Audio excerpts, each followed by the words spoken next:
نعرہ تکبیر، نعرہ رسالت، سرکار فیضان مخدوم پاک، نعرہ رسالت، حضور فاضل بغداد، حضور فاضل بغداد۔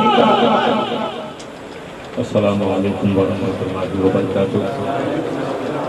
نحمدہ ونصلی علی رسولہ الکریم۔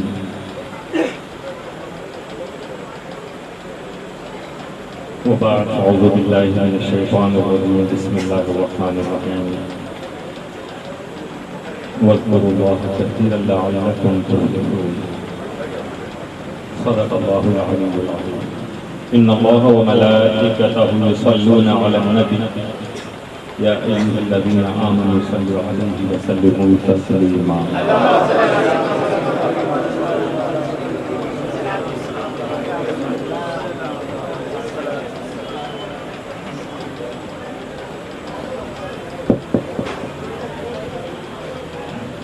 الحمدللہ اس بابرکت مجلس میں ہم سب کو شرکت کا اللہ تعالیٰ نے موقع عطا فرمایا، یہ توفیق ملی، اور رمضان سے قبل 2 یا 3 دن کے بعد چاند ثابت وہ ماہ کریم بھی شروع ہوگا، جسے رسول اکرم صلی اللہ علیہ وسلم نے فرمایا کہ یہ میری امت کا مہینہ ہے، اور ہر مہینے کی اس تاریخ میں اس اشرفی خانقاہ میں یہ پروگرام منعقد ہوتا ہے، اور حضور بابا ملت کا فیضان سب پر عام ہوتا ہے۔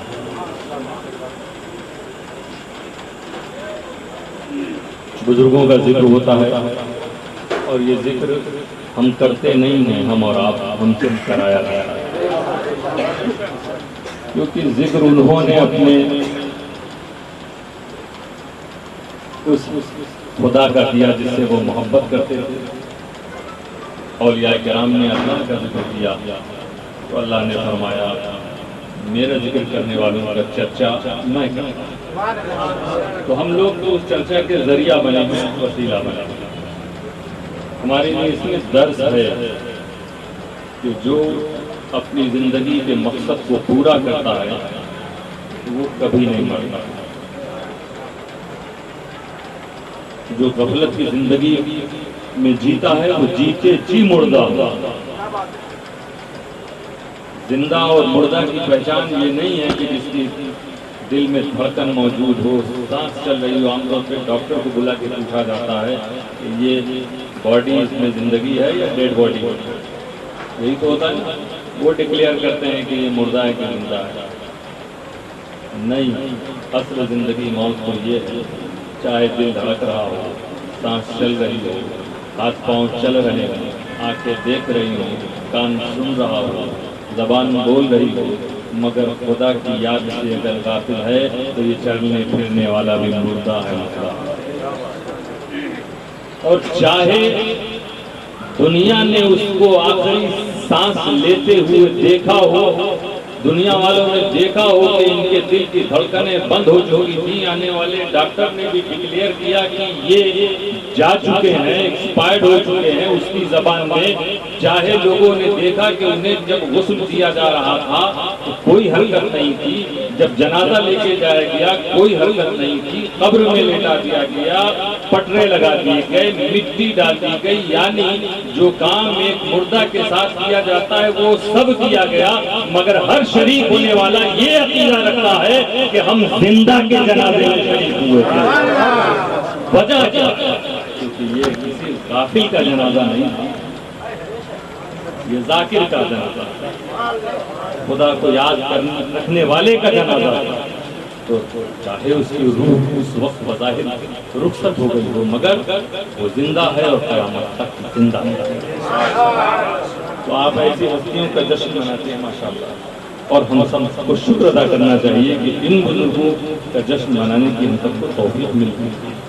مگر دوستو، صرف جشن منا کر اس میں شرکت کر کے ہم نیاز سے فیضیاب ہو کے واپس چلے جائیں، شاید ہم جن کے جشن میں آئے ہیں ان کو اتنی خوشی اس سے نہیں ہوگی، بلکہ اس سے ہوگی کہ آپ جس مخدوم اشرف کی جشن میں شرکت کرنے آئے تھے، ان کی تعلیم پر آپ نے کیا عمل کیا، ان کے ارشادات پر کیا عمل کیا۔ اشرفی ہو تو اشرفی ہونے کا حق بھی ادا کیا ہے کہ نہیں؟ اگر تم حضور باب ملت کے، امیر ملت کے، حضرت صوفی ہند کے غلام ہو تو دل سے دنیا کو نکال کے پھینکا بھی ہے کہ نہیں؟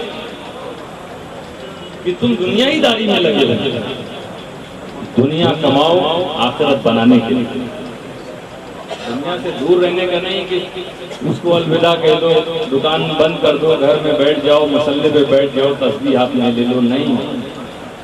میرے رسول نے تسبیح بھی ہاتھ میں لی ہے، جانماز کو بھی بیٹھے ہیں، ظالموں کے خلاف جنگ پر بھی نکلے ہیں، وہ غار حرا میں بھی گئے ہیں۔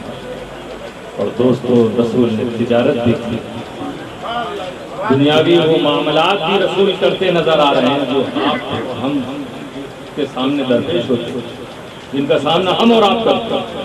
بس جب ہم اور آپ کرتے ہیں تو خدا کو بھول جاتے ہیں۔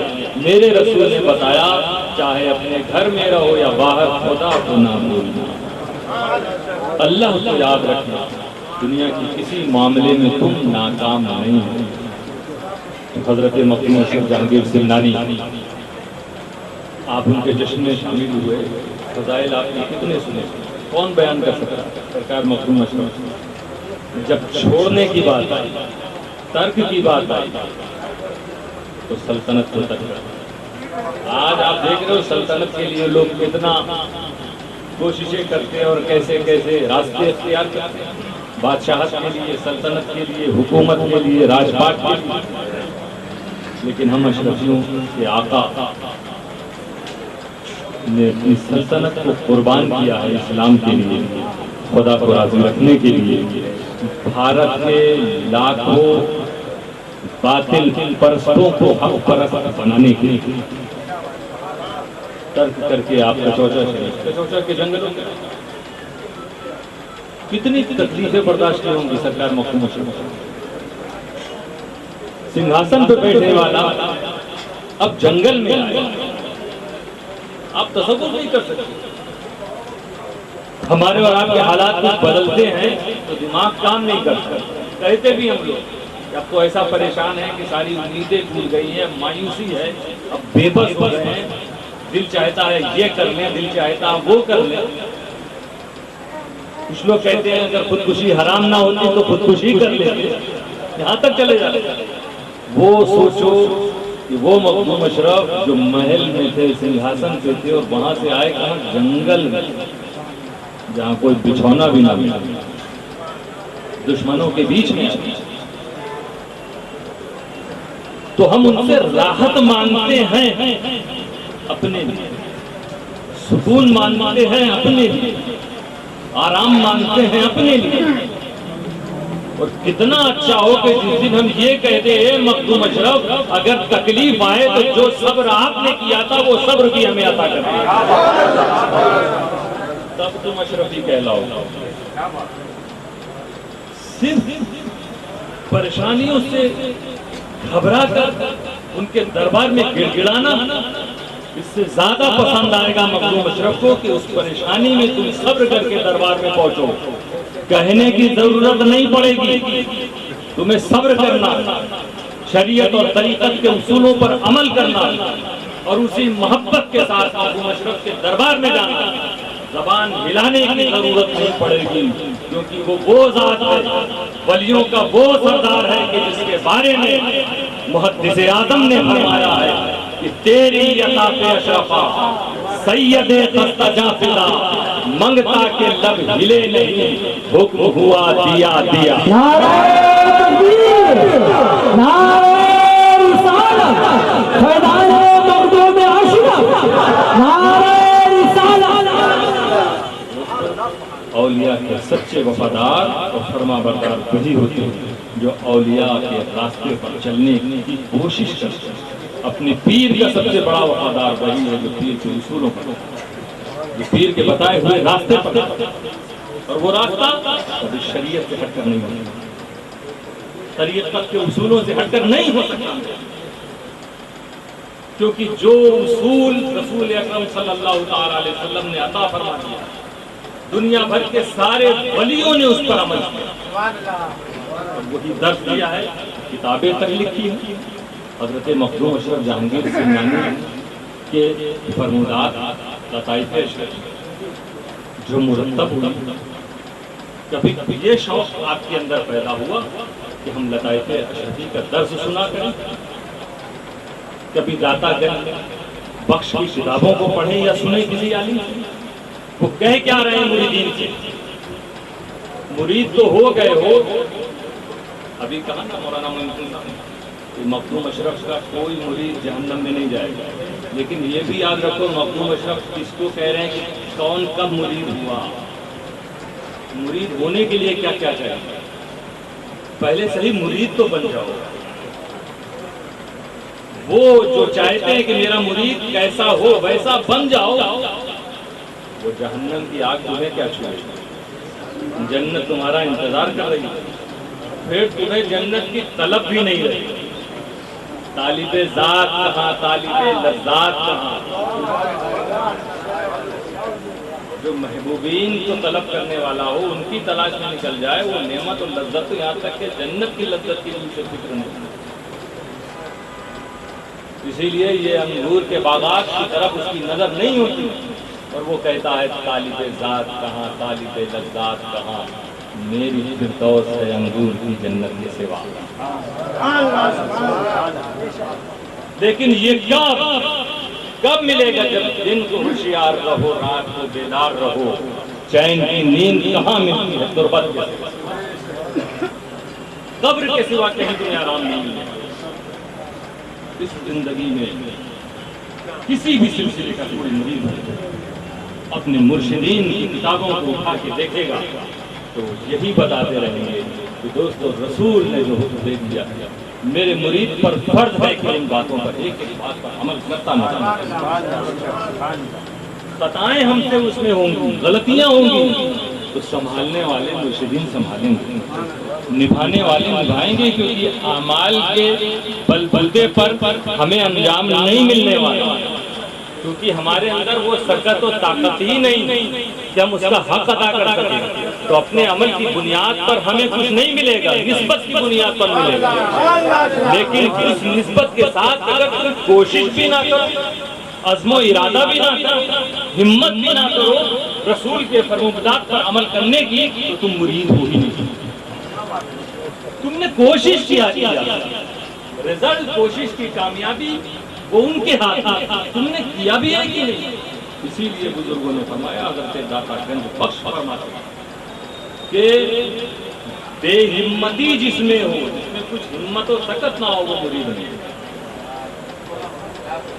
جس میں عزم و ارادہ ہی نہ ہو، نیت ہی نہیں ہو کہ آج کے بعد، آج کی محفل کے بعد رسول اکرم پیروں کے پیر، سب سے بڑے پیر جو آپ ہاتھ دیتے ہو نا، جس بزرگ کے ہاتھ میں دیا ہاتھ، وہ تو وسیلہ، انہوں نے جوڑا کس سے ہے آپ کو؟ یہ سلسلے بیعت ہے کیوں؟ اپنے تک رکھنے کے لیے۔ پیر تو نفس پرست ہوتا ہی نہیں، خود پرستی اس میں ہوتی ہی نہیں کہ تم مجھے مانو اس لیے بیعت نہیں کیا، تمہیں اپنے ہاتھوں میں لے کر تمہارے ہاتھوں میں رسول کا ہاتھ تمہیں پہنچایا۔ اب یہ تمہاری ڈیوٹی تھی کہ جس وقت بیعت کے وقت ہم نے توبہ کیا تھا کہ ہم توبہ کرتے ہیں اپنے تمام گناہوں سے اور داخل ہوتے ہیں سلسلہ شرعیہ میں، چشتیہ میں، قادریہ میں، تو اپنے اس توبہ پر ثابت قدم رہو، اس پر باقی رہو، تب تم پکے مرید ہو۔ تب تک جو مریدین کے لیے جو فیضان طریقت کی راہوں میں تمہارے اوپر برسنے لگے۔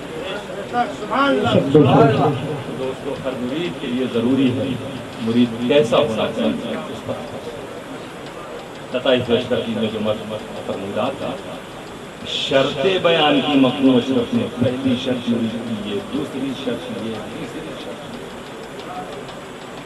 تم پڑھو گے تو کہو گے یہ تو ہمارے بس ہی نہیں، کر ہی نہیں سکتے، یہ تو بڑے بڑے لوگوں کی بات، اسی تو کہتے ہیں ہمت نہیں تمہارے،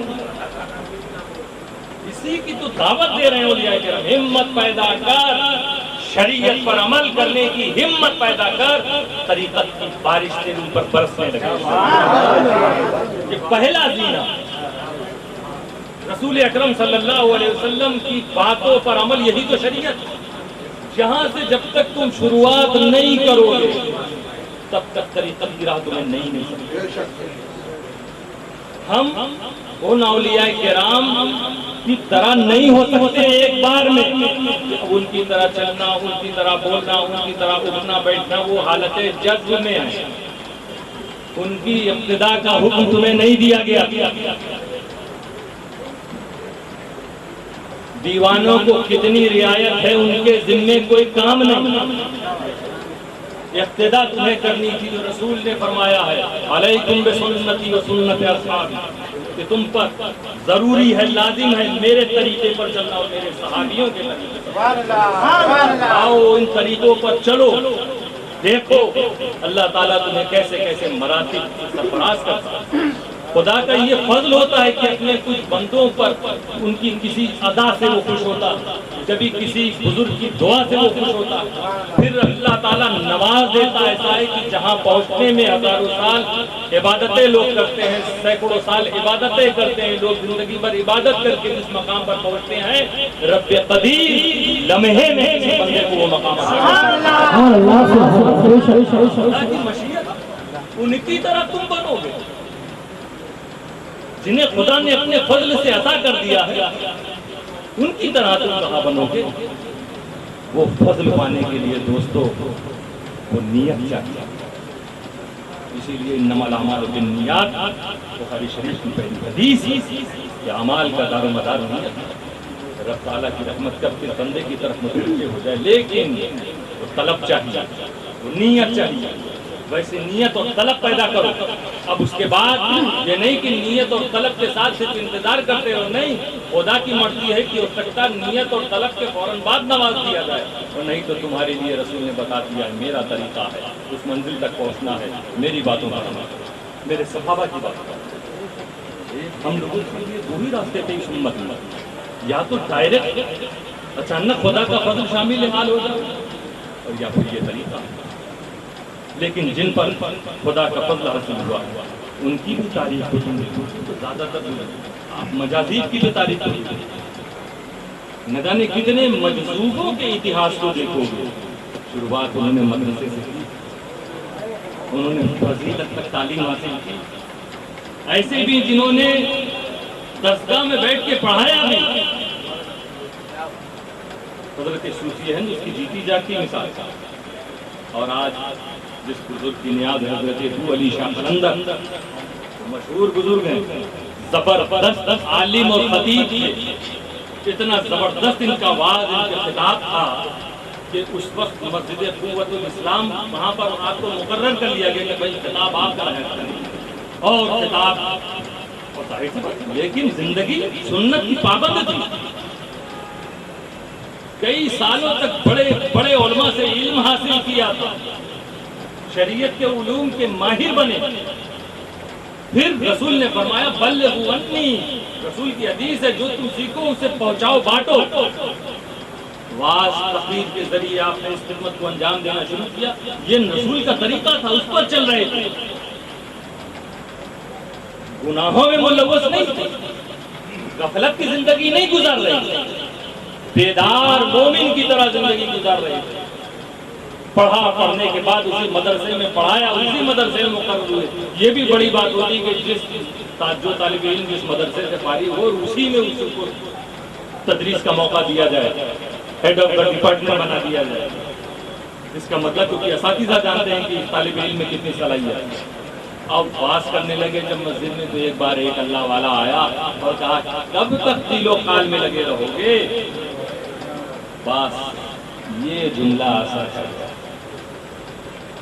حضرت ابو علی شاہ قلندر، دیکھیے اس کو کہتے ہیں اب تک ہمت سے، ارادے سے، محنت سے، کوشش سے چل رہے تھے، اب تک اپنی کوشش تھی اس مقام کو پانے کے لیے، مگر اسی کوشش کو خدا نے قبول کر کے اپنے ایک محبوب کو بھیج دیا، جاؤ ان کے دل پہ ایک جوش وہیں سے زندگی بدل گئی. فضل ایسا حاصل ہوا کہ قلندر کا منصب ہوا. وہ مقام ہو گیا کہ اب کسی کی پریشانی کچھ ہوتی ہے تو حضرت ابو علی شاہ قلندر کے نام سے منت مانتے ہیں اور وہ چیز پوری ہو جاتی ہے اللہ تعالیٰ کے کرم سے. اسی کو کہتے ہیں سہمنی. یہ سہمنی کا کنفیوژن بھی ہے. کچھ لوگ سمجھتے ہیں سہ محبوبہ کا فاتحہ اس میں وہ 3 محبوب غوث پاک حضرت محبوب الہی مخدوم اشرف جہانگیر. یہ سہمنی نہیں ہے. سہمنی تو صرف حضرت ابو علی شاہ قلندر کے وہ ایسی قلندری پر پائے. سہمنی کا مطلب وہ سہ محبوبہ نہیں. سہ کہتے ہیں فارسی میں 3 کو, منی مطلب 3 من. 1 من ہمارے یہاں 40 کلو کا ہوتا ہے تو 3 من سہ.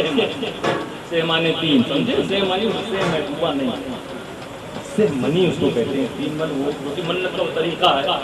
آپ نے تو سنا ہوگا کہ 40 کلو آٹا, 40 کلو دہی اور 40 کلو گوشت. جب کام پورا ہو جاتا ہے تو سرکار ابو علی شاہ قلندر کے نام جو نیاز کرتے ہیں اس سے بات سمجھ میں آ گیا. اب یہ نیاز لوگ دلاتے ہیں. آپ سوچ لیں کیا مقام حاصل ہوا. طلب کی, ارادہ تھا, ہمت کی, کوششیں تھی تو خدا کا فضل کیسے شامل ہے. ابو علی شاہ کیا کچھ فرماتے ہیں. دریم قلندرم مستم بندے مرتضی علی حسن.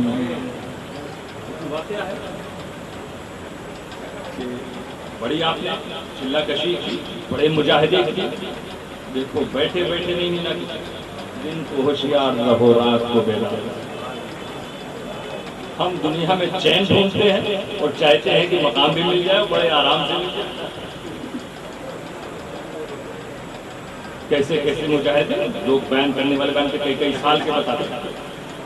جو بھی ہو ان کا مجاہدہ اور وہ چلا, اور وہ بھی پانی میں ڈوب کے کہ مچھلیاں نقصان پہنچانے لگے پائے. پھر آواز آتی مانگو, کیا مانگو گا, مجھے علی بنا دیجیے. نہیں, علی تو جس کو بننا تھا بنا, ہوئے علی بنا دیا. دوسرا یہ ہے کہ آپ اسی طرح تھے ڈوبے ہوئے تو آپ کو کسی بزرگ نے نکال کے کنارے تک پہنچایا تو لیٹا دیا تھا. یہ کہہ کے کہ آپ کا چلہ قبول ہو گیا, بس اب جائیے. جا نہیں رہے تھے تو اٹھا کے ایک بزرگ بتایا گیا کہ وہ بزرگ حضرت مولا علی. تو بوئے علی وہاں سے لقب نکلا. بوئے علی کا مطلب صرف علی کی خوشبو مت سمجھو دوستو. بوئے علی کا مطلب ہے جن کے اندر مولا علی کا وصف پایا جائے, کردار پایا جائے, جن کی باتوں میں علی کی بات نظر آئے, جن کے کاموں میں علی کا کام نظر آئے, وہ تھے حضرت ابو علی شاہ. سبحان اللہ, سبحان اللہ. قلندر کا لقب ملا, کیا فرمایا ہے قلندرم حیدری ہوں میں, قلندر بندے مرتضی علی مرتضی کا غلام. یہ ہے غلام, یہ اب اس کو کہتے ہیں غلام. آج جو معاشرے میں جس کو غلامی کہا جاتا ہے وہ نام کی غلامی. یہ نبھانے والے مرشدین نبھا لے جاتے ہیں. احساس تب ہوتا ہے جب پیران کاملین میں سے کسی کا وصال ہو جاتا ہے, مرشد کا وصال ہو جاتا ہے. اب کیا کرو گے, اب کیا سہارا دوستو. سہارا مرشد کی تعلیمات. وہ جو چاہتے تھے تم جیتے جی نہیں کر پائے. آج کل کے دیکھو اب تو ان کے تصرفات بہت زیادہ بڑھ چکے ہیں. اب تو ان کا روحانی پاور اور بڑھ چکا ہے. یہ جب کہتے ہو کہ جب سے مرشد کا وصال ہوا ہے ہم اناق ہو گئے ہیں, پریشانیوں کے بادل چھائے ہوئے ہیں, تو تم اپنے پیر کو کمزور سمجھتے ہو. خدا کہ ہاں اصول یہ ہے کہ جب ولی اللہ کو بلاتا ہے تو پاور بڑھا دیتا ہے. تمہاری سوچ یہ ہے کہ تمہارے کام اٹکے تم ہو.